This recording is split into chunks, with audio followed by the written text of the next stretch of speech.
Hello to all my dear students, my name is Smit Rana. बच्चों, आप सभी का आपके अपने YouTube channel SR UP BSc classes में बहुत बहुत स्वागत है।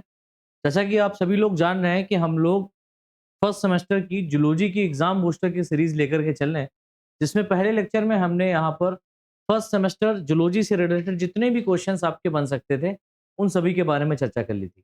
ठीक है, या जो आगे बनेंगे या जो भी एग्जाम के अपडेटेड के फॉर्म में, या मुझे ऐसा लगेगा बीच में कि इंपॉर्टेंट क्वेश्चन ये भी है तो उसको भी हम वहां पर इसी सीरीज में कवर करा लेंगे। तो पहले लेक्चर में सारा का सारा जो क्वेश्चन थे वो देख लिया था। आज के इस लेक्चर से हम लोग उन क्वेश्चंस के आंसर्स को कवर करना शुरू करेंगे। ठीक, तो ये सेकंड लेक्चर है। सेकंड लेक्चर में हम लोग जो फर्स्ट सेमेस्टर जूलॉजी के इंपॉर्टेंट क्वेश्चन आंसर्स हैं उनमें पहला जो क्वेश्चन यहाँ पर मैंने बताया था वो था describe the ultra structure composition and function of plasma membrane. ठीक है, आपको प्लाज्मा मेम्ब्रेन की संरचना यानी कि परासंरचना, उसका जो कंपोजिशन है, संगठन है, और जो कार्य है, इसको हम संगठन कहें तो ज्यादा बढ़िया है। संगठन और जो कार्य है, राइट, इसके बारे में हमको बात करना है। तो सबसे पहले हम बात करेंगे यहाँ पर कंपोजिशन ऑफ प्लाज्मा मेम्ब्रेन। ठीक, तो फर्स्ट हेडिंग आप ऐसे डालेंगे the composition of plasma membrane. भाई, प्लाज्मा मेम्ब्रेन को पढ़ने से पहले हमको उसके बारे में पता होना चाहिए ना कि प्लाज्मा मेम्ब्रेन का कंपोजिशन कैसा है, किससे बना है। प्लाज्मा मेम्ब्रेन के यहाँ पर डिटेल में स्टडी नहीं करना है हमको, हमें जो क्वेश्चन बोला गया है उस क्वेश्चन का आंसर देना है। ठीक है, क्वेश्चन क्या है? क्वेश्चन है अल्ट्रा स्ट्रक्चर, कंपोजिशन और फंक्शन। तो हम पहले कंपोजिशन के बारे में देखेंगे, फिर उसकी अल्ट्रा स्ट्रक्चर के बारे में देखेंगे, फिर एक दो फंक्शन है वो देख लेंगे। ठीक है, तो कंपोजिशन ऑफ प्लाज्मा मेम्ब्रेन आप इस तरीके से हेडिंग डालेंगे, या आप ऐसे डालेंगे क्वेश्चन नंबर फर्स्ट, इस तरीके से क्वेश्चन नंबर फर्स्ट आंसर, है ना। भाई, आपको अपने एग्जाम में कैसे लिखना है तो इस तरीके से हेडिंग डालिए क्वेश्चन नंबर फर्स्ट आंसर। ठीक है, या अब आपको पता है कि कौन से सेक्शन का है, सेक्शन ए है, सेक्शन बी, सेक्शन सी है, तो सबसे पहले आप डालोगे सेक्शन बी, है ना। सेक्शन बी का यहां पर आप नीचे डालेंगे क्वेश्चन नंबर फर्स्ट का आंसर। इस तरीके से आप डालेंगे क्वेश्चन नंबर फर्स्ट आंसर। फिर आप आंसर डालने के बाद में हेडिंग डालेंगे। हेडिंग बनाएंगे हम लोग कहां से? क्वेश्चन से ही। जो क्वेश्चन होगा वहां से ही हेडिंग बन जाएगी। उसके बीच में जो सब हेडिंग आएंगे उनको तो आपको याद ही करना पड़ेगा, उसमें कौन कौन सी हेडिंग बन सकती है वो तो आपको करना है। और बच्चों, आप बिल्कुल नहीं पढ़ के गए, या आपको हेडिंग याद रह रही है और एग्जाम के टाइम में आपको याद नहीं रह पा रहा है कि कैसे लिखें, तो बेटा जो मन में आए वो लिख दो। जो मन में आए वो लिख दो कहने का मतलब क्या है? भाई, मन में आने का मतलब ये नहीं कि आप अक्षय कुमार के बारे में सोच रहे हो, अपोजिट कर लो, है ना, उसके बारे में लिख के चले आओगे, ऐसा नहीं है। लिखना आपको सब्जेक्ट से रिलेटेड ही है। अब प्लाज्मा मेम्ब्रेन के बारे में पूछा गया है, प्लाज्मा मेम्ब्रेन के बारे में जो भी आपको याद रहता है वो आप लिख दो। ठीक है, यहाँ क्या-क्या है वैसे तो मैं यहाँ पर आपको इंपॉर्टेंट फॉर्म में पढ़ा ही दे रहा हूँ, उसको याद कर लेंगे तो ज़्यादा बेटर रहेगा आप सभी के लिए। नहीं भी याद अगर होता है, वन शॉट वीडियो अगर आप देख के जा रहे हो, कल एग्ज़ाम है, आज वीडियो आपने देखी है, तो भी कोई दिक्कत वाली बात नहीं है। ठीक है, तो आप देख ज़रूर लो, पूरी क्लास कर लो, और यहाँ पर अगर एग्ज़ाम आपके आ गए हैं और आपको अब ये वीडियो मिली है, तो उससे रिलेटेड जितनी सीरीज़ है, उनको 1.2 या 1.5 पर, ठीक है, 5x पर जाकर के देख डालो। एक दिन में आप पूरा का पूरा जूलॉजी का सिलेबस कंप्लीट कर सकते हो इंपॉर्टेंट क्वेश्चंस का, है ना? तो ये पढ़ के जरूर चले जाना, यहाँ से बहुत सारे क्वेश्चन आपके फंस जाएंगे। तो कंपोजिशन ऑफ प्लाज्मा मेम्ब्रेन में सबसे पहला पॉइंट आपको देखिए, पॉइंट वाइज पॉइंट हम लोग लिखेंगे क्योंकि एग्जामिनर पागल नहीं है, वो पॉइंट ही देखता है। अगर आप पॉइंट वाइज पॉइंट लिखते हैं तो थोड़ा सा यूनिक फैक्टर हो जाता है। पैराग्राफ के फॉर्म में लिखते हैं तो एग्जामिनर उसको पढ़ता नहीं। आप एक पॉइंट वाइज पॉइंट बना के लिखते हैं तो एक दो पॉइंट पढ़ भी लेता है एग्जामिनर, और थोड़ा सा ध्यान भी चला जाता है कि हाँ ये वाला पॉइंट बेटर है, तो नंबर आपको अच्छे मिल जाते हैं। तो पहला पॉइंट देखिए लिखा हुआ है, प्लाज्मा मेम्ब्रेन मुख्यतः दो कंपोनेंट से प्रोड्यूस होती है। कितने कंपोनेंट से मिलकर के बनी है बेटा? दो कंपोनेंट से मिलकर के बनी है। पहला है फास्फोलिपिड और दूसरा है प्रोटीन। ठीक है, पहला फास्फोलिपिड है, दूसरा क्या है बेटा? प्रोटीन है। इसके अलावा प्लाज्मा मेम्ब्रेन में कार्बोहाइड्रेट भी पाया जाता है। तो यहाँ पर प्लाज्मा मेम्ब्रेन में फास्फोलिपिड और प्रोटीन ही नहीं बल्कि कार्बोहाइड्रेट भी पाया जाता है, जो लगभग 1 से 2% तक होता है। तो ये पॉइंट तो आपको याद ही रखना इंपॉर्टेंट है। ये जो कार्बोहाइड्रेट होता है ये मुख्यतः ओलिगोसैकेराइड के रूप में पाया जाता है। अभी कार्बोहाइड्रेट किस रूप में पाया जा रहा है? ओलिगोसैकेराइड के रूप में पाया जा रहा है। तो पहला पॉइंट जब आप इस तरीके से लिखोगे तो एग्जामिनर कहेगा नहीं, इसने प्लाज्मा मेम्ब्रेन के बारे में अच्छे से पढ़ा है। और आपका ये पहला पॉइंट ही डिसाइड कर देगा कि आपको इस लेक्चर में या आपको इस क्वेश्चन में कितने आंसर, कितने नंबर मिलने चाहिए, है ना। 10 मिलने चाहिए, 12 मिलने चाहिए, 15 मिलने चाहिए, 24 मिलने चाहिए, 25 मिलने चाहिए, है ना। कितने नंबर का पेपर आता है, उस हिसाब से मतलब कितने नंबर का क्वेश्चन है, उस क्वेश्चन में कितने नंबर आपको मिलने चाहिए, वो ये डिसाइड कर देगा पहला पॉइंट। तो कितना यूनिक और कितना स्पेसिफिक आप लिखते हैं, ये इंपॉर्टेंट है, ठीक है। दूसरा पॉइंट देखिए बच्चों, लिखा हुआ है कार्बोहाइड्रेट ग्लाइकोप्रोटीन व ग्लाइकोलिपिड के रूप में पाए जाते हैं। अब जाहिर सी बात है, अगर हम कार्बोहाइड्रेट की यहाँ पर बात करें तो कार्बोहाइड्रेट ग्लाइकोलिपिड ग्लाइकोप्रोटीन के रूप में पाए जा रहे हैं प्लाज्मा मेम्ब्रेन में। प्लाज्मा मेम्ब्रेन में अरेंज कार्बोहाइड्रेट सेल से सेल को पहचानने यानी सेल टू सेल रिकॉग्नाइजेशन में सहायता करता है। तो कार्बोहाइड्रेट का मेन फंक्शन भी क्या आपने लिख दिया कि भाई इसका मेन फंक्शन होता है कि कोशिका से कोशिका को पहचानना। यानी कि आप जानते हैं कि हमारी जो सेल है, बॉडी की सेल है, वो हमारे ही बॉडी के सेल को मतलब किसी भी ऑर्गन पे अगर आप डालते हैं जाकर के तो पहचान लेगी कि हाँ, ये अपनी सेल है। लेकिन आप देखिए, जो हार्ट वाला सेल है, उसको अगर आप लीवर वाले सेल के पास में ले जाओगे, तो क्या लीवर वाला सेल कह देगा नहीं मेरा सेल है ये? नहीं। लीवर वाला सेल हार्ट वाले के पास ले जाओगे, वो कहेगा मेरा सेल है? वो कहेगा नहीं। क्योंकि कार्बोहाइड्रेट का जो अरेंजमेंट है, कार्बोहाइड्रेट का जो स्ट्रक्चर वहाँ पर पाया जा रहा है, वो स्पेसिफिकली फॉर्म में पाया जा रहा है। जिसकी वजह से यहाँ पर आप देखेंगे कि डिफरेंट टाइप की जो सेल्स हैं, यानी एक बॉडी के अंदर जो डिफरेंट टाइप की सेल्स हैं, वो एक दूसरे को रिजेक्ट कर सकती हैं, ठीक है? तो यहाँ पर क्या लिखा? सहायता करता है, अर्थात अपनी व पराई सेल में डिफरेंशिएट इसी कंपोनेंट्स के कारण होता है। तो आप जानते हैं किसी एक पर्सन का, हमने हार्ट ट्रांसप्लांटेशन तो आपने सुना होगा, हार्ट ट्रांसप्लांट करना। यानी कि एक मरीज के अंदर अगर मान लो हार्ट डैमेज हो रहा है, तो उसके अंदर हार्ट किसी दूसरे मरीज का लगा देते हैं, है ना? वो सॉरी, किसी दूसरे हेल्दी पर्सन का लगा देते हैं, या किसी ने डोनेट किया अपना हार्ट, तो लगा देते हैं। अगर वो डेड हो रहा होता है, तो उसने अपना हार्ट डोनेट कर दिया।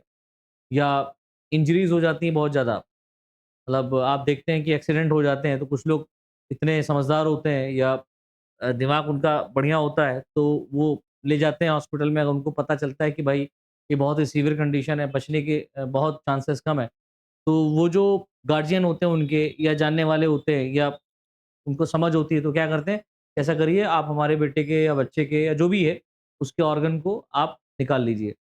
वो किसी के काम आ जाएँगे, जो साफ-साफ ऑर्गन है, बढ़िया ऑर्गन बचे हुए हैं, उनको आप निकाल लीजिए। या खुद कोई बंदा कह देता है कि अगर मेरी कभी डेथ होती है तो आप ये ऑर्गन्स को निकाल लीजिएगा। किसी के दूसरे बॉडी के अंदर या किसी दूसरे को सहायता मिल जाएगी, शायद वो बचना चाहता है ना? तो यहाँ पर फॉर एग्ज़ाम्पल देखिए, लीवर की जो सेल है, उसको किडनी में अगर डाल दें तो किडनी की सेल लीवर की सेल को रिजेक्ट कर देगी। अब चाहे ये एक ही पर्सन है, जैसे हमारी बॉडी है, हमारी बॉडी के अंदर हार्ट का सेल या किडनी का सेल हमने निकाल के कहाँ डाल दिया? लीवर में। किडनी का सेल निकाला, लीवर में डाल दिया। तो क्या लीवर कहेगा कि ये मेरा सेल है? नहीं भैया। लीवर का सेल हेपेटिक लोब्यूल है, किडनी का सेल नेफ्रॉन है, तो कैसे उसको कहेगा कि ये मेरा है ना? तो ये डिफरेंशिएशन किसकी वजह से आ रहा है? कार्बोहाइड्रेट की वजह से। इसी प्रकार की प्रतिक्रिया या इसी प्रकार की प्रक्रिया ऑर्गन ट्रांसप्लांटेशन में भी देखने को मिलती है। अगर आप ये भी पॉइंट लिख दोगे तो बहुत अच्छी बात है। जैसे एक स्पीशीज़ का स्पर्म अपनी ही स्पीशीज़ के एग से ही फर्टिलाइज़ की क्रिया को करता है।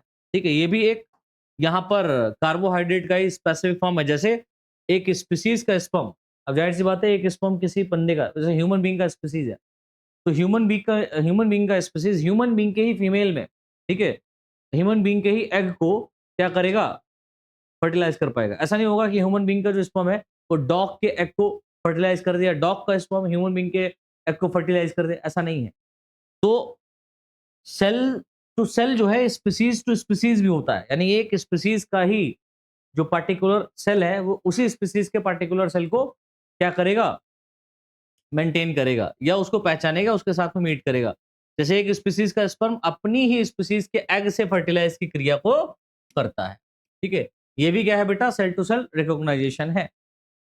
हाँ, अब आप कहेंगे सर ह्यूमन बीइंग्स का जो बॉडी है, वो ह्यूमन बीइंग्स के बॉडी में ट्रांसप्लांट क्यों नहीं होता? तो हो जाता है, लेकिन उसके लिए बहुत सारे मेडिकल फॉर्म्स हैं। मेडिकल फॉर्म वो भरने वाले नहीं, मेडिकल अ, इमरजेंसीज़ हैं या मेडिकल फॉर्म्स हैं जिनको या मेडिकल लॉ हैं, जिनको मद्देनज़र रखते हुए आप उन चीज़ों को कर सकते हैं। ठीक है? कर तो सकते हैं, लेकिन ये विशेष ध्यान रखना पड़ेगा कि एक ह्यूमन बीइंग का जो ऑर्गन है, वो किसी दूसरे ह्यूमन बीइंग के बॉडी के अंदर अगर हम ट्रांसप्लांट कर रहे हैं, तो उनके बीच उसके जिसमें हमने ट्रांसप्लांट किया है, उसमें कोई दिक्कत ना हो, तो उसके लिए कुछ उसको चीज़ें दी जाती हैं। पहले से मेडिसिन वगैरह मेडिकेशन में रखा जाता है। उसको उसके फेवरेबल बनाया जाता है, फिर उसको ट्रांसप्लांट किया जाता है। ऐसा नहीं कर देते हैं कि भैया यहाँ से निकाला उसको दे दिया। कंडीशन है किडनी की ज़रूरत है, किडनी एक निकालो लगा दो। ऐसा नहीं है, थोड़ा समय लगता है यहाँ, ठीक है? आगे देखिए लिखा हुआ है स्ट्रक्चर ऑफ प्लाज्मा मेम्ब्रेन। तो हमने लोगों ने यहाँ पर कंपोजिशन देख लिया, तो कंपोजिशन में मेनली हमको क्या पता है, आप अगर इतना भी लिख दोगे कि प्लाज्मा मेम्ब्रेन का जो कंपोजिशन या प्लाज्मा मेम्ब्रेन के स्ट्रक्चर में या प्लाज्मा मेम्ब्रेन के स्ट्रक्चरल फॉर्म में आप ये लिख सकते हैं कि इसमें प्रोटीन, कार्बोहाइड्रेट और लिपिड पाया जाता है, ठीक है?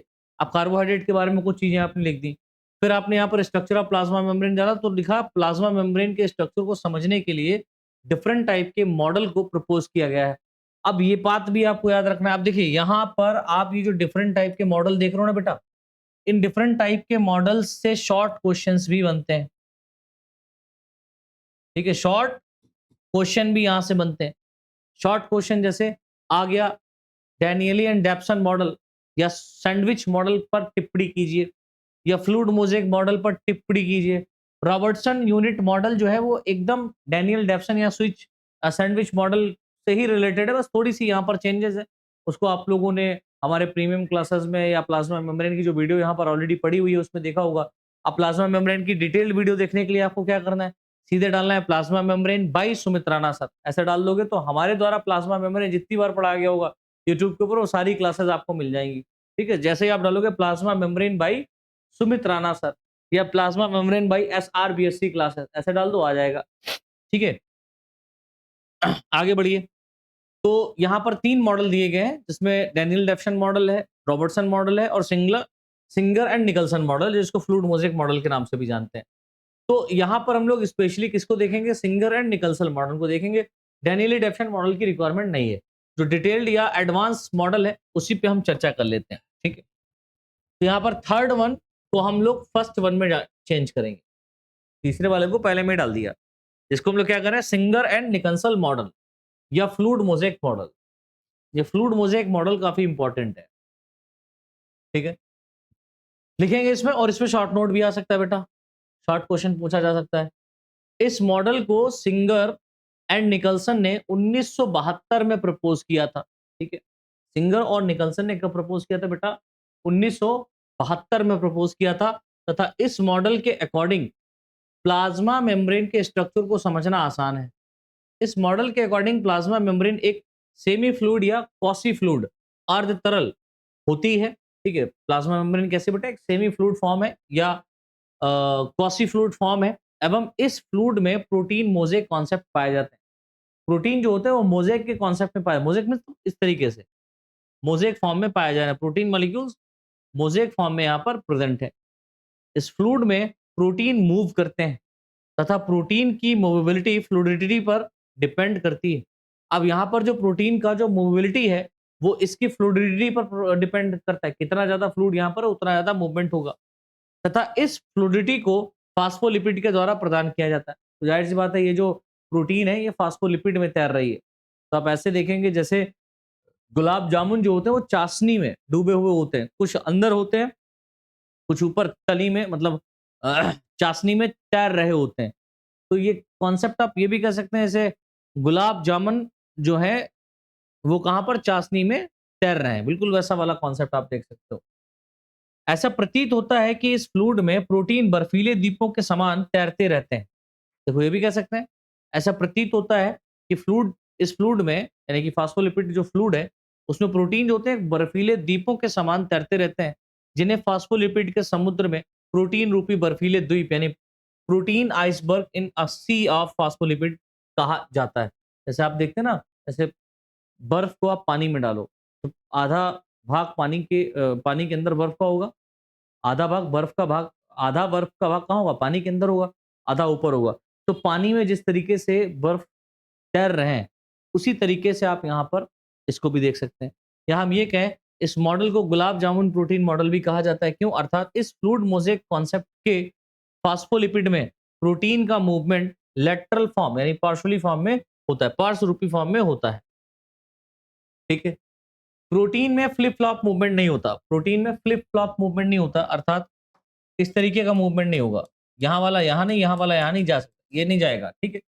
फ्लिप फ्लॉप मूवमेंट नहीं होता अर्थात प्रोटीन एक फॉस्फोलिपिड लेयर से दूसरे फॉस्फोलिपिड लेयर में मूव नहीं करती। यानी मान लो एक लेयर ये है फॉस्फोलिपिड, ये फॉस्फोलिपिड की लेयर ये है, तो यहाँ से प्रोटीन यहाँ पर और यहाँ से प्रोटीन यहाँ पर नहीं जाते हैं, ठीक है?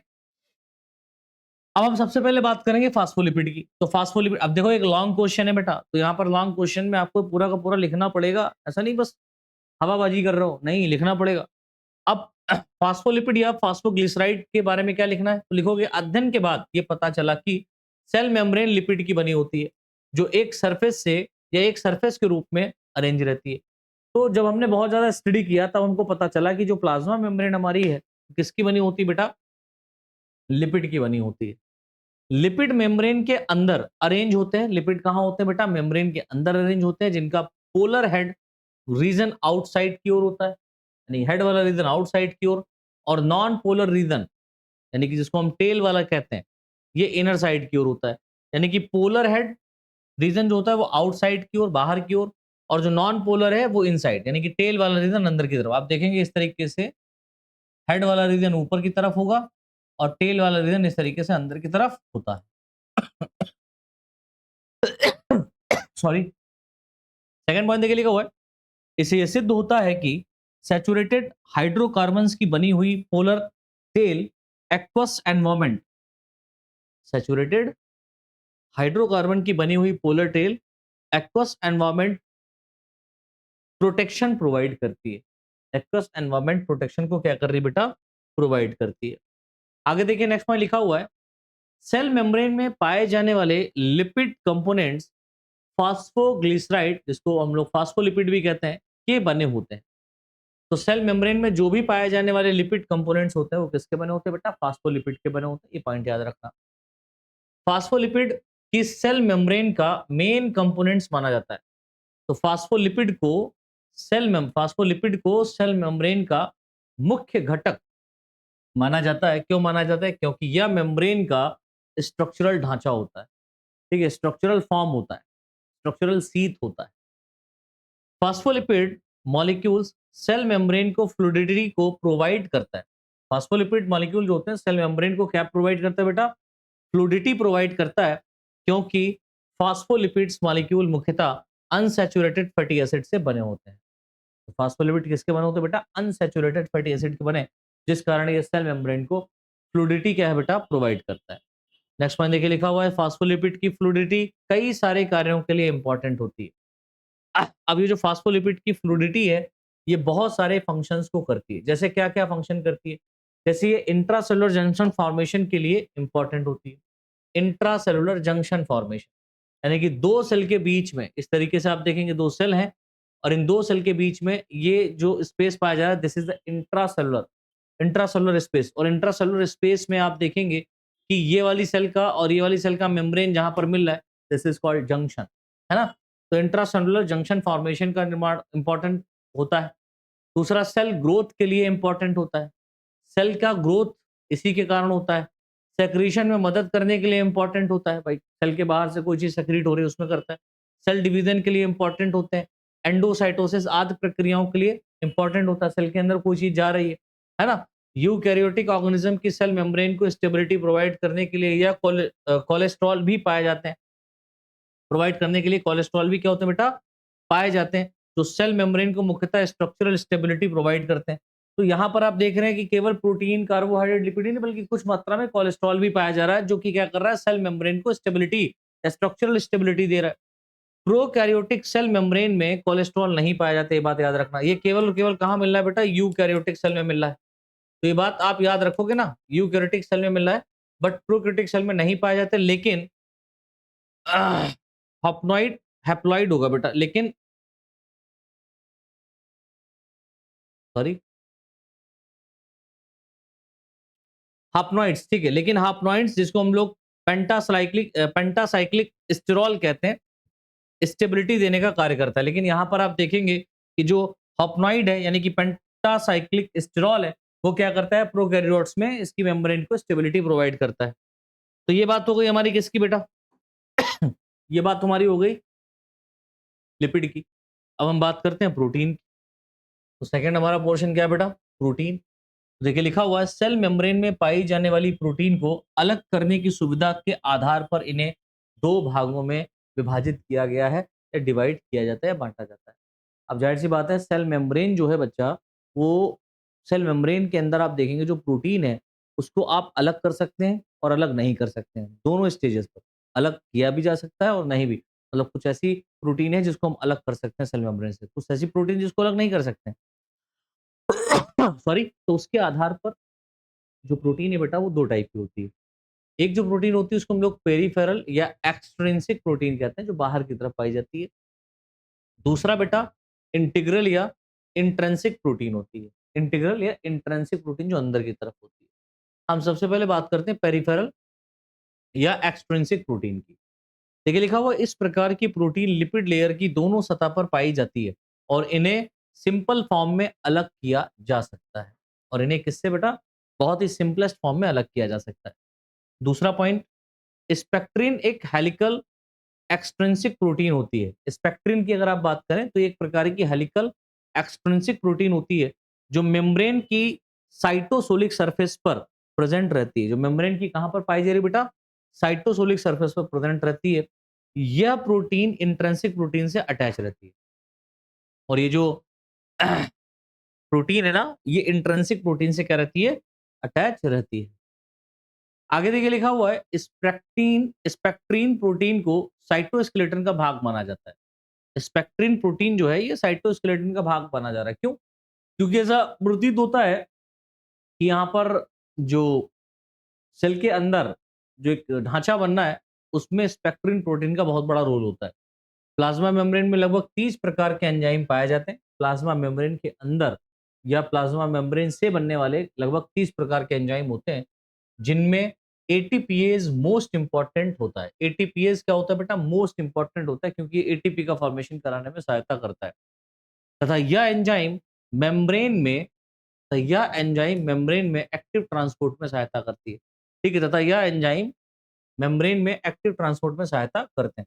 तो 30 प्रकार के जो एंजाइम यहाँ पर पाए जा रहे हैं, ये मेम्ब्रेन के अंदर और मेम्ब्रेन के बाहर आने जाने वाले पदार्थों पर नियंत्रित करता है। ठीक, उसको कंट्रोल करता है। नेक्स्ट बेटा हमारा है इंटीग्रल या इंट्रिंसिक प्रोटीन। ये जो प्रोटीन होती है ये मेम्ब्रेन के भीतर पार्शियली कंप्लीटली एम्बेडेड रहती है। पार्शियली या कंप्लीटली एम्बेडेड रहती है तथा इन प्रोटीन्स को आसानी से सेपरेट नहीं किया जा सकता। ठीक है, और कुछ प्रोटीन मेम्ब्रेन के आर पार भी पाई जाती हैं, जिन्हें टनल प्रोटीन के नाम से जाना जाता है। तो कुछ ऐसी प्रोटीन है जो आर पार पाई जा रही है और इनको हम लोग क्या करें बेटा? टनल प्रोटीन करें। जैसे यहाँ पर देखिए ये जो स्ट्रक्चर बना हुआ है ये बहुत इंपॉर्टेंट स्ट्रक्चर है। किसका है बेटा? ये फिगर जो है ये ultra structure of plasma membrane का है। Ultra structure of plasma membrane, ठीक है, जिसमें आप देख रहे हैं कि इस तरीके के यहां पर इस तरीके यहां पर ये देख रहे हो बेटा, इनको हम लोग कह रहे हैं क्या? इनको हम लोग बोल रहे हैं फास्फोलिपिड। ये क्या है बेटा? फास्फोलिपिड है। और ये फास्फोलिपिड का हेड वाला रीजन है। कौन सा रीजन बेटा? हेड। और ये जो फास्फोलिपिड का ये वाला जो रीजन है इसको हम लोग बोलते हैं टेल। तो देखो ये हाइड्रोफिलिक टेल है। ठीक है, हाइड्रोफिलिक टेल, हाइड्रोफिलिक टेल है। हाइड्रोफिलिक नहीं होता बेटा, हाइड्रोफोबिक होती है टेल। इसमें मिस्टेक है हमारे हिसाब से, तो सही कर लो थोड़ा सा।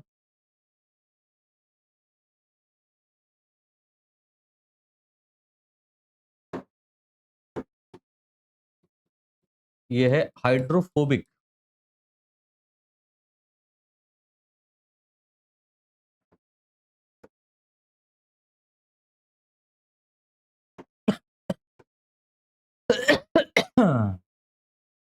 हाइड्रोफोबिक टेल, ठीक है। और जो हेड होता है ये मेनली कैसा होता है बेटा? हाइड्रोफिलिक होता है। Head is the hydrophilic.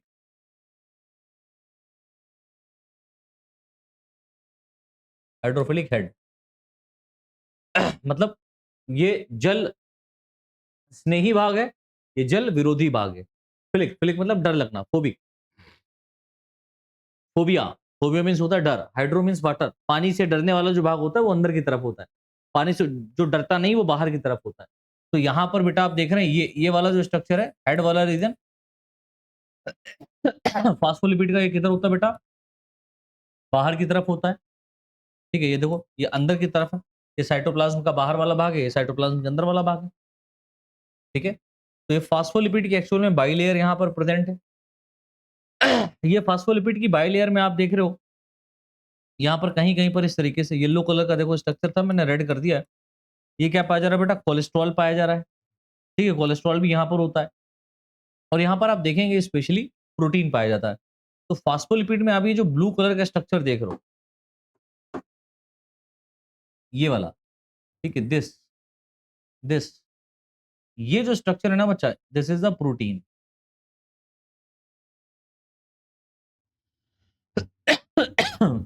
अरे Bholenath! This is the protein. तो ये इंटीग्रल प्रोटीन है। ये क्या बेटा? Integral protein. और कुछ ऐसी होती है जो एक्सट्रिंसिक प्रोटीन होती है, बाहर की तरफ होती है, ठीक है? तो ये वाली जो प्रोटीन है, ये एक्सट्रिंसिक प्रोटीन है, जिसको हम लोग ग्लाइकोप्रोटीन के नाम से जानते हैं। ये सेमी इंटरनल प्रोटीन यहाँ पर पाया जा रहा है और प्रोटीन के ऊपर ये ग्रीन कलर का जो स्ट्रक्चर आप देख रहे हो उस तरीके से, दिस इज़ द कार्बोहाइड्रेट। ये कार्बोहाइड्रेट ही बेटा तय करता है, ये कार्बोहाइड्रेट ही तय करता है cell to cell recognition, cell to cell recognition, ठीक है? और यहाँ पर आप देख रहे हो, ये प्रोटीन चैनल भी पाया जा रहा है, जो कि यहाँ से कुछ पदार्थ बाहर और कुछ साइटोप्लाज्म के अंदर आ सकते हैं। और ये जो स्ट्रक्चर आप देख रहे हो, this one is the alpha helical protein. तो यहाँ पर अल्फा हेलिकल प्रोटीन भी प्रेज़ेंट होती है। ये पेरिफेरल प्रोटीन है, जो पेरिफेरी की तरफ पाई जा रही है, पेरिफेरल प्रोटीन। और ये वाला भाग क्या है बेटा? साइटोप्लाज्म। और अंदर आप देख रहे हो साइटोस्केलेटन फिलामेंट है। ये वाला पोर्शन देख रहे हो, इस पोर्शन को हम लोग कहते हैं साइटोस्केलेटन फिलामेंट, ठीक है? इसको क्या करें बेटा? साइटोस्केलेटन फिलामेंट के नाम से जानते हैं।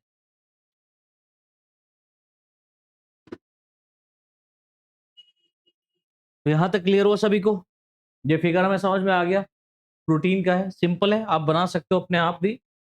यहाँ पर मैंने कॉपी किया था इसको, लेकिन आप अपने आप बनाए, ज़्यादा अच्छा है। अब हम बेटा इसके फंक्शन के बारे में देख लेते हैं, ठीक है? भाई फंक्शन क्या है? फंक्शन ऑफ प्लाज्मा मेम्ब्रेन, ये थर्ड हेडिंग पड़ेगी हमारी। फंक्शन ऑफ प्लाज्मा मेम्ब्रेन हमारी थर्ड हेडिंग है। तो पहला फंक्शन है बेटा ट्रांसपोर्ट का। प्लाज्मा मेम्ब्रेन से ट्रांसपोर्ट हो सकता है, कैसे? पहला ट्रांसपोर्ट होता है पैसिव ट्रांसपोर्ट।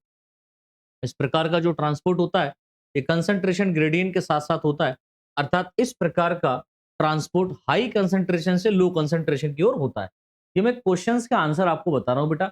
हम लोगों ने इन सब चीज़ों के ऊपर डिटेल में पढ़ रखा है। अगर आपको कॉन्सेप्ट अपने क्लियर करने हैं, तो आप हमारी प्रीमियम क्लासेस को देखिए या जो मैंने यूट्यूब के ऊपर अपलोड करी हैं, रिकॉर्डेड क्लास, लाइव क्लास नहीं है, उनको आप देखिए।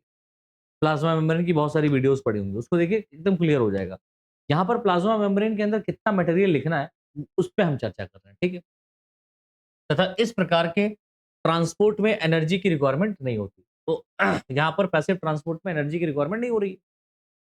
दूसरा बात यहाँ पर देखिए लिखा हुआ है, वाटर का भी ट्रांसपोर्ट हाई टू लो की ओर होता है, जिस क्रिया को ऑस्मोसिस कहते हैं। तो ऑस्मोसिस प्रक्रिया के द्वारा ही क्या होता है? वाटर का ट्रांसपोर्टेशन यहाँ पर हो रहा है। कुछ ऐसे भी पदार्थ होते हैं जिनका ट्रांसपोर्ट नॉन पोलर होता है, ठीक है?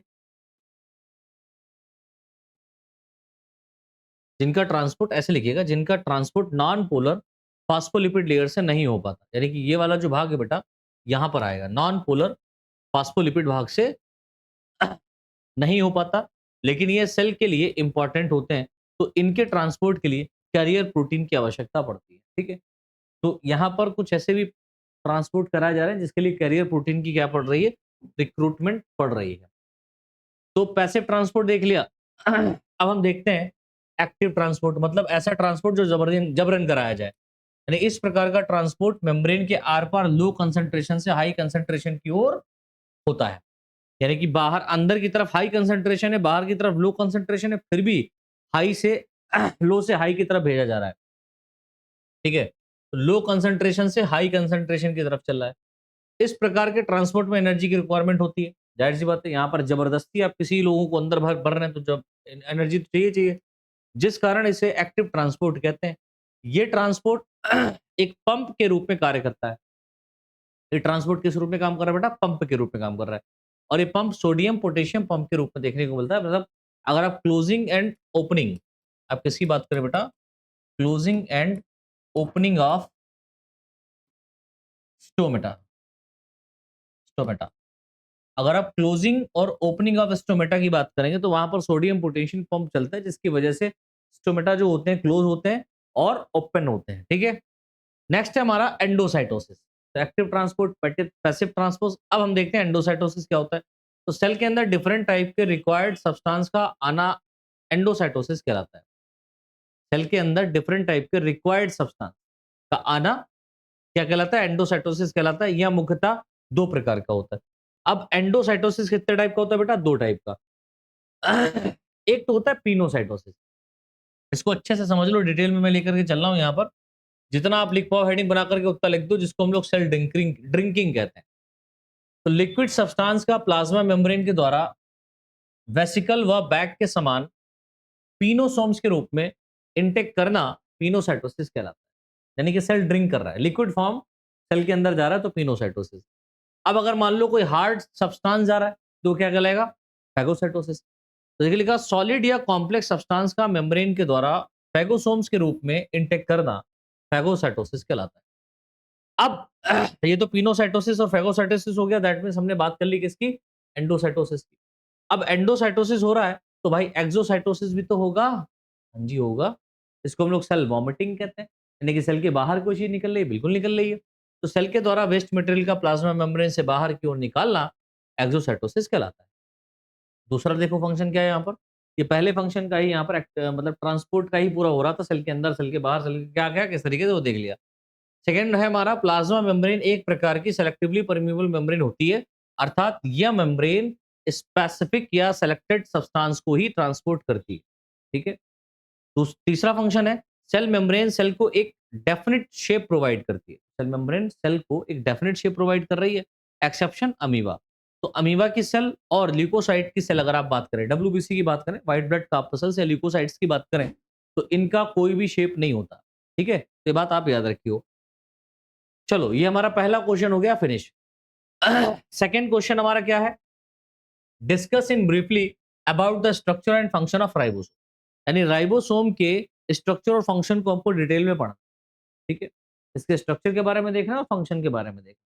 तो राइबोसोम की संरचना तथा कार्यों के बारे में संक्षेप में चर्चा कीजिए। ये एक लॉन्ग क्वेश्चन आपका है बेटा, एक लॉन्ग क्वेश्चन है और इस लॉन्ग क्वेश्चन का हम लोगों ने आंसर दिया है।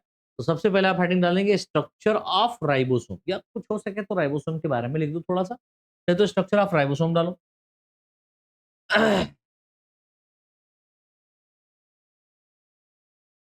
तो देखिए लिखा हुआ राइबोसोम्स को सबसे पहले, ऐसे लिखना, राइबोसोम्स को सबसे पहले क्लाउड ने ऑब्जर्व किया था तथा इसका नाम, ठीक है, तथा इसका नाम माइक्रोसोम रखा। बाद में सर्वप्रथम एनिमल सेल में पैलेट ने इन्हें खोजा।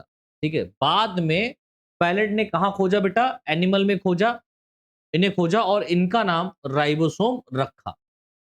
प्लांट में इन्हें सबसे पहले किसने खोला? रॉबिन्सन ने। यानी कि एनिमल में तो किसने? पैलेट ने खोजा। प्लांट में किसने खोजा? रॉबिन्सन और ब्राउन ने खोजा था। ठीक, तो ये बात भी याद है, ये पॉइंट आप याद रखना कि राइबोसोम्स को सबसे पहले क्लाउड ने ऑब्जर्व किया था। क्लाउड ने देखा था कि भाई कुछ दाने नुमा संरचनाएं पाई जा रही है, क्या है, तो उनको राइबोसोम कहा जाता था। उन्हें ये बात नहीं पता थी, लेकिन एनिमल में एक पैलेट नामक वैज्ञानिक था, वो अपना काम कर रहा था सेल के अंदर। उसने देखा कि यार ये क्या है, तो उसको देखा, तो उसका नाम इन्होंने रख दिया राइबोसोम। तब से राइबोसोम पड़ गया। और प्लांट के अंदर राइबोसोम्स को खोजने वाले रॉबिन्सन और ब्राउन थे। ठीक है, राइबोसोम सेल में स्मॉलेस्ट सेल ऑर्गेनेल के रूप में पाए जाते हैं। तो पहला पॉइंट। और दूसरा पॉइंट आप देखिए क्या लिखा है कि जितने भी राइबोसोम्स होते हैं, ये सेल के अंदर smallest cell smallest cell organelles, सबसे छोटे सेल ऑर्गेनेल्स कौन से होते हैं? तो राइबोसोम्स होते हैं, याद रखना, के रूप में पाए जाते हैं, जो कि साइटोप्लाज्म में प्रेजेंट रफ एंडोप्लाज्मिक रेटिकुलम, यानी कि RER, साइटोप्लाज्म में present rough endoplasmic reticulum RER, mitochondria और क्लोरोप्लास्ट में पाए जाते हैं। तो आपको ये कहां पर मिलेंगे? साइटोप्लाज्म में मिलेंगे। ठीक है, साइटोप्लाज्म में फ्री फॉर्म में मिलेंगे। और साइटोप्लाज्म में उपस्थित जो RER है, रफ एंडोप्लाज्मिक रेटिकुलम है, इसके ऊपर आपको मिलेंगे। ये माइटोकॉन्ड्रिया में भी आपको मिलते हैं। और प्लांट में अगर आप क्लोरोप्लास्ट को देखें तो वहां पर भी राइबोसोम देखने को मिलते हैं। ठीक है, कहाँ कहाँ पाए जाते हैं? तो साइटोप्लाज्म के अंदर आरईआर पर पाए जाते हैं, रफ एंडोप्लाज्मिक रेटिकुलम पर पाए जाते हैं, माइटोकॉन्ड्रिया के अंदर पाए जाते हैं और क्लोरोप्लास्ट के अंदर पाए जाते हैं। ठीक है, आगे देखिए लिखा हुआ है राइबोसोम का साइज सेल में लगभग 150 एंगस्ट्रॉम से लेकर के 250 एंगस्ट्रॉम तक होता है। अगर आप राइबोसोम के साइज की बात करेंगे तो एक कोशिका के अंदर राइबोसोम्स का साइज कितना होता है? 150 से 250 एंगस्ट्रॉम तक होता है तथा यह मेम्ब्रेन लेस सेल ऑर्गेनेल होता है। एक विशेष बात याद रखिएगा, राइबोसोम के चारों तरफ सेल मेम्ब्रेन नहीं पाई जाती या मेम्ब्रेन नहीं पाई जाती। ठीक है, तो ये मेम्ब्रेन लेस सेल ऑर्गेनेल होते हैं। राइबोसोम्स को इनके फंक्शन के आधार पर कई अन्य नामों से भी जाना जाता है। तो आप इनके कार्य के आधार पर राइबोसोम्स को अन्य कई नामों से पुकार सकते हैं, जैसे protein factory of the cell. यानी कि राइबोसोम्स के अंदर एक फंक्शन ये भी होता है, राइबोसोम का मेन फंक्शन होता है प्रोटीन का फॉर्मेशन करना। तो जहां पर बहुत ज्यादा अमाउंट में कोई चीज बनाई जाती है तो उसको फैक्ट्री कह देते हैं। तो protein factory of the cell कौन है? Ribosome. Organelles within and organelles, organelle के अंदर ऑर्गेनल पाया जा रहा है, यानी कोशिकांग के अंदर कोशिकांग। कैसे? आप जानते हैं माइटोकॉन्ड्रिया को, है ना, क्लोरोप्लास्ट को, जान रहे हैं कि नहीं जान रहे? तो माइटोकॉन्ड्रिया के अंदर भी आपको राइबोसोम देखने को मिल रहा है। माइटोकॉन्ड्रिया क्या है? क्लोरोप्लास्ट क्या है? एक सेल ऑर्गेनेल है, एक सेल ऑर्गेनेल है। और सेल ऑर्गेनेल के अंदर कौन मिल रहा है? राइबोसोम। कौन मिल रहा है बेटा? राइबोसोम। ये जो राइबोसोम है ये भी तो क्या है बेटा? सेल ऑर्गेनेल है। तो सेल ऑर्गेनेल के अंदर सेल ऑर्गेनेल के रूप में मिल रहा है कौन? राइबोसोम। इसीलिए इसको organelles within and organelle के नाम से जानते हैं। पैलेट पार्टिकल भी कहते हैं। पैलेट, क्योंकि सबसे पहले पैलेट ने खोजा इसको एनिमल सेल में, तो इसीलिए पैलेट पार्टिकल के नाम से इसको जाना जाता है। आगे देखिए लिखा हुआ है राइबोसोम को RNP, ribo nucleated protein particle के नाम से भी जाना जाता है। RNP, ribo nucleated protein particle के नाम से जाना जाता है। क्यों? क्योंकि इसमें आरआरएनए व प्रोटीन पाया जाता है। क्योंकि इसमें क्या पाया जा रहा है बेटा? आरआरएनए, यानी कि टीआरएमआरएनए, यानी आरएनए का एक टाइप है आरआरएनए, राइबोसोमल राइबोन्यूक्लिक एसिड यहाँ पर मिल रहा है, प्लस प्रोटीन मिल रहा है, इसीलिए इसको आरएनपी के नाम से जानते हैं, राइबोसोमल न्यूक्लियो प्रोटीन। ठीक है, राइबोसोम प्रोकैरियोट व यूकैरियोट दोनों प्रकार की कोशिकाओं में पाए जाते हैं। ये राइबोसोम्स के बारे में चर्चा है, राइबोसोम्स के बारे में लिखना है आपको। इसके स्ट्रक्चर के बारे में देख रहे हैं। राइबोसोम प्रोकैरियोटिक व यूकैरियोटिक सेल दोनों में पाए जाते हैं। ठीक है, तथा मेमेलियन आरबीसी को छोड़कर यह ऑर्गेनेल्स हर प्रकार के सेल में पाए जाते हैं। अगर आप मेमेलियन आरबीसी को छोड़ दें तो उसमें आपको ये देखने को नहीं मिलेगा, बाकी हर प्रकार की कोशिकाओं के अंदर आपको राइबोसोम देखने को मिलता है। यानी प्रोकैरियोट्स में मिल रहा है तो जाहिर सी बात है यूकैरियोट में भी मिलेगा। अब हम टाइप ऑफ राइबोसोम की बात करते हैं। अवसादन गुणांक, सेडिमेंटेशन कोएफिशिएंट के आधार पर। ठीक है, राइबोसोम मुख्यतः दो प्रकार के होते हैं। एक तो होता है 70s टाइप ऑफ राइबोसोम, दूसरा होता है 80s type of ribosome. 70s type of ribosome और 80s टाइप ऑफ राइबोसोम में क्या फर्क है उसको हम लोग देखेंगे। अब एस का मतलब क्या होता है? एस का मतलब होता है सेड वर्ग यूनिट। कंफ्यूजन होता है यहाँ पर। 80s टाइप ऑफ राइबोसोम के नाम से जाना जाता है, जहां एस का अर्थ होता है एस, ये 70s 80s। एस का मतलब सुमित्राना नहीं, बल्कि एस का मतलब होता है सेड वर्ग यूनिट का या सेडिमेंटेशन रेट का होता है, इसको शो करता है, सेडिमेंटेशन रेट को शो करता है। अब 70s टाइप ऑफ राइबोसोम या प्रोकैरियोटिक राइबोसोम के नाम से भी इनको जाना जाता है।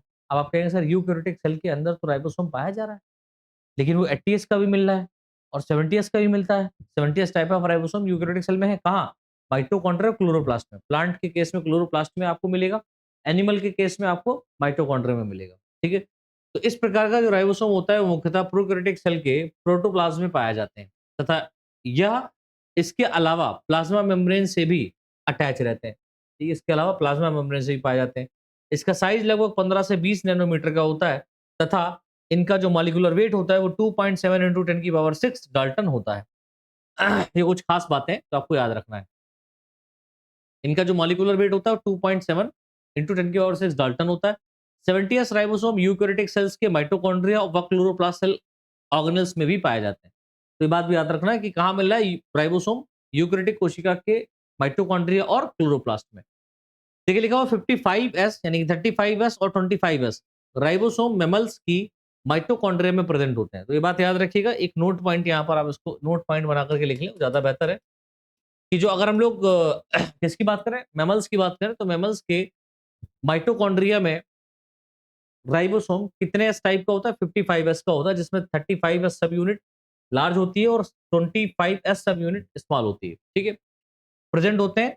प्रत्येक राइबोसोम 2 सब यूनिट का बना होता है, जिसमें आप देखेंगे, जिसमें एक लार्ज सब यूनिट 50s का होता है तथा दूसरी स्मॉल सब यूनिट 30s टाइप की होती है। यानी कि जो 70s टाइप ऑफ राइबोसोम है, जो 70s टाइप ऑफ राइबोसोम है वो 2 पार्ट में डिवाइड है। एक तो 50s, दूसरा 30s। तो ये तो 80s हो गया। बाकी का 10 कहाँ से इसमें ऐड हो गया, है ना? तो वो भी देखिए, पता चलेगा। लार्ज यूनिट इसकी 50s होती है, स्मॉल यूनिट 30s होती है। दोनों को मिलाकर के 80 होता है।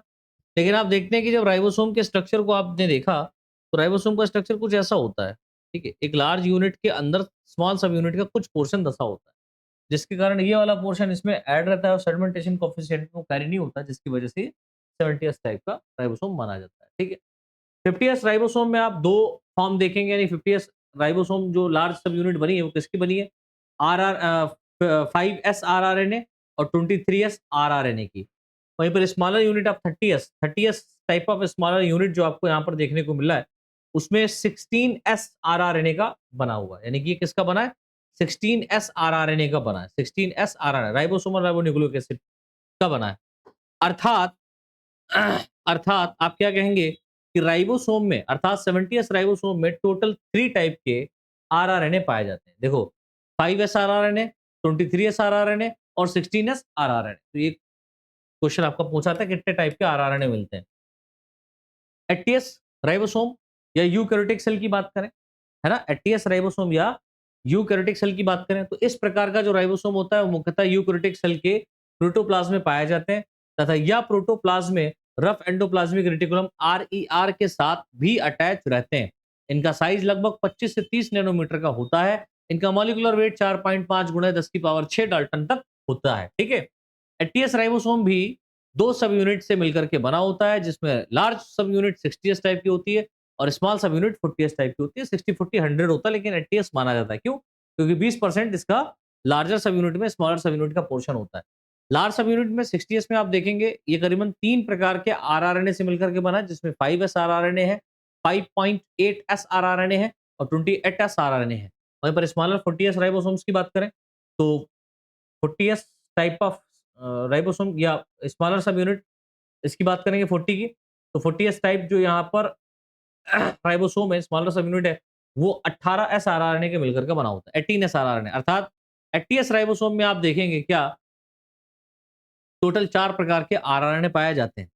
प्रोकैरियोटिक सेल में राइबोसोम्स फ्री स्टेट में पाए जाते हैं। प्रोकैरियोटिक सेल की अगर आप बात करें, तो यहाँ पर राइबोसोम फ्री अवस्था, स्वतंत्र अवस्था में पाए जाते हैं। लेकिन यूकैरियोटिक सेल में राइबोसोम या तो फ्री स्टेट या तो राइबोफोरीन फर्स्ट या सेकंड, जो कि ग्लाइकोप्रोटीन होता है, के द्वारा एंडोप्लाज्मिक रेटिकुलम से अटैच रहते हैं। अब ये एंडोप्लाज्मिक रेटिकुलम से किसके फॉर्म में अटैच होते हैं? किसके द्वारा अटैच रहते हैं? राइबोफोरीन फर्स्ट और सेकंड के द्वारा अटैच रहते हैं। और राइबोफोरीन क्या है? ग्लाइकोप्रोटीन है। तो ये राइबोसोम एंडोप्लाज्मिक रेटिकुलम से, यूकैरियोटिक सेल में एंडोप्लाज्मिक रेटिकुलम से जो राइबोसोम अटैच रहते हैं, वो राइबोफोरीन के द्वारा अटैच रहते हैं। राइबोसोम की बोथ सब यूनिट्स 0.001 मोलर मैग्नीशियम कंसंट्रेशन की, मैग्नीशियम आयन की कंसंट्रेशन पर आपस में अटैच रहती हैं। यानी कि दोनों सब यूनिट जो यहाँ पर जुड़ी हुई हैं मैग्नीशियम कंसंट्रेशन के आयन पर, और ये कितना यहाँ पर मोलर पाया जाता है? 0.001 मैग्नीशियम, 0.00 0.001 मोलर मैग्नीशियम आयन की कंसंट्रेशन यहाँ पर पाई जाती है केवल, और ये जुड़ जाता है। इससे कम कंसंट्रेशन पर राइबोसोम्स की बोथ सब यूनिट सेपरेट हो जाते हैं। अगर 0.001 मोलर मैग्नीशियम यहाँ पर नहीं होगा, तो ये आरएनए अलग हो जाएंगे, ठीक है? अलग हो जाएंगी दोनों यूनिट। यदि मैग्नीशियम आयन के कंसंट्रेशन को 10 टाइम बढ़ा दिया जाता है, तो डाइमर का फॉर्मेशन होता है। यानी कि 80s प्लस 80s मिलाकर के 120 बन जाएगा, 70 प्लस 70s मिलाकर के 100 बन जाएगा। तो ये क्या होता है बेटा? डाइमर होता है। प्रोटीन सिंथेसिस के समय 4 से 5 राइबोसोम्स अपनी स्मॉल सब यूनिट की सहायता से एमआरएनए से या एमआरएनए से अटैच रहते हैं एवं पॉलीसोम, बोले तो पॉलीराइबोसोम्स का निर्माण करते हैं, ठीक है? जैसे यहाँ पर आप देखेंगे 60s 40s ribosome, magnesium concentration ion यहाँ पर 0.001 मोलर बना हुआ है, जिसकी वजह से दोनों सब यूनिट्स आकर के जुड़ जाएंगी, 80s राइबोसोम बन गया। और यहीं पर अगर मैग्नीशियम आयन बढ़ जाए 10 टाइम तक, तो क्या होगा बेटा? डाइमर का फॉर्मेशन होगा इस तरीके से, ठीक है? अब हम फंक्शन की बात करें तो राइबोसोम का मेन फंक्शन क्या होता है? सेल के अंदर प्रोटीन सिंथेसिस का कराना। तो इसका एक मेन फंक्शन आपको याद रखना है, राइबोसोम का सेल के अंदर प्रोटीन का फॉर्मेशन कराना।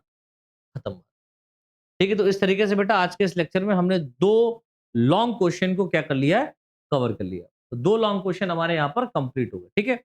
मिलते हैं नेक्स्ट क्लास में और नेक्स्ट लेक्चर 3rd में हम लोग बाकी के जो क्वेश्चंस बचे हैं, उसमें 1-2 क्वेश्चंस को हम सॉल्व कर लेंगे। ठीक है? तो आज के लिए इतना ही।